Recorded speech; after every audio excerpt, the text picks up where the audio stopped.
Come here, bud. Come here.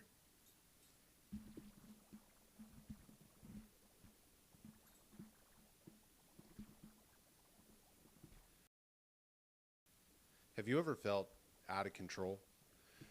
Had a hard time slowing things down? Felt like you had to get everything done right now and as perfectly as possible? If you felt that way, you're not alone.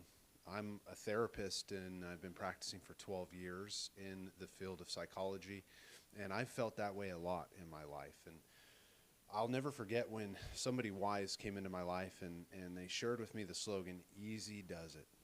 Easy does it. And if you're listening to this today and you're looking for ways to slow down, you're looking for information on mental health, I want to just bring that simple, easy slogan to you today. Easy does it. You don't have to do things perfectly. You don't have to do things today. You don't even have to get it done next week. Now, you may want to, and some things in your life may be time sensitive, right? So I'm not sitting here saying don't have goals for yourself and don't prioritize your life. What I am sharing is that not everything needs to be so pressured. And I think what you'll find in your pursuit of mental health is that the more you take the pressure off of yourself and take the pressure off of being perfect, the more you're going to find peace and serenity in your life. And I really like those concepts, peace and serenity. When I was young, I wanted everything right now. I wanted everything to be perfect. I wanted everything to be in a really good spot. And you know what I found is that was really unmanageable. It actually led to a lot of chaos. Very rarely would I get things done the way that I wanted to get them done. And I think that's an eternal truth in life, is sometimes things are going to work out the way that they were going to work out. And you can be really talented in things and you can be really good at things, and that can have an impact on what you're doing. And so things may not turn out bad, but they may not turn out the way that you wanted them to exactly in your mind. And that's another, I think, encouraging part of life, is that you don't have to be so wound up in the outcomes. It's okay to let go of the outcome.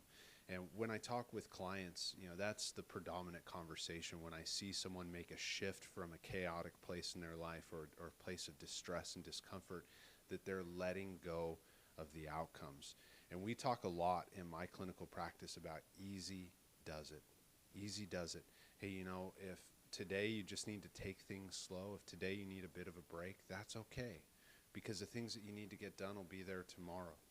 Right? And if someone's really pressuring you to get something done in your life, take a step back, take a deep breath, and approach it from a place of easy does it. It doesn't need to be perfect. If there is a time crunch, it doesn't need to be done perfect. And I like the concept of anything worth doing is worth doing messy, right? It's worth just getting it done. And I think that's another way of taking the pressure off of things. Just because something needs to get done right now doesn't mean it needs to be perfect. We're only human. We're only human. And that may be hard for some people to hear, but I'll put it in this perspective. I work with a lot of lawyers, right? And as I'm sure you could imagine, there's a lot of pressure on lawyers to get things done well, to get it done quickly, right? Because they're on the clock and time is money, and to get it done in a fashion that's clean and presentable and professional. And even with the lawyers on my caseload, when they come into me, they're wound up, they're really uptight, they have struggles slowing things down. And the first thing I remind them is easy does it, all right? Take it in stride. It'll get done, right? You can still do the things you need to do, and you can still meet the deadlines, but take the pressure off of yourself. Because what I find is that when people aren't taking it easy, the biggest problem is that they're being really hard on themselves. They've usually got a lot of scrutiny. They've got a lot of negative self-talk, a lot of pressures both externally and internally telling them that they have to be perfect. And if anything, I'd like to remind you today, you don't have to be perfect. The things that you do aren't going to be perfect, and perfection isn't the goal. The goal, if I had anything to say about it, and I'm sure any clinician had anything to say about it, the goal is to do it in a way that's fulfilling. A goal is to do it in a way where when you're done with the project, when you're done with the things in your life, when you've accomplished something, is to be at peace with it, to accept the outcome.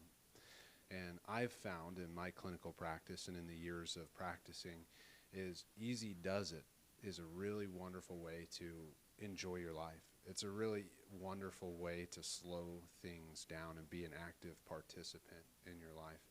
You know, I'm not saying that everybody who employs that slogan has a perfectly calm and chill life. Well, that's just not life, and I can't say that for myself as well. There are times where things get moving really quick, right? But the name of the game, the objective, is not magic. It's rewiring the way that you talk to yourself. See, the way I used to talk to myself was, I've got to get this done. I've got to do this. I've got to get this project done. Why am I sitting around and relaxing when I could be doing this thing over here? And the reality is when I started to shift that and rewire it and say things to myself like, hey, buddy, easy does it. It'll get done. Right? It'll get done the way it needs to get done. When I started doing those things, life really slowed down. I started to enjoy life. I started to, really be an active participant in the things that I was doing. And I would encourage you to do the same, all right? If you in your life are struggling, all right, first and foremost, I would encourage you to reach out for therapy.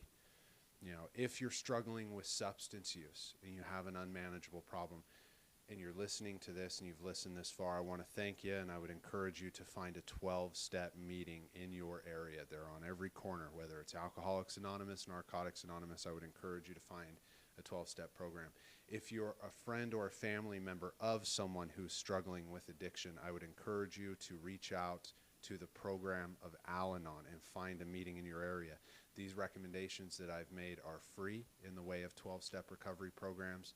And if those aren't things you're ready to do, then yes, I would encourage you to reach out for therapy, and that's more and more accessible these days. So those are my thoughts. I'd love to hear some of yours if you want to throw them down in the comments, and I think that's all I got for you today.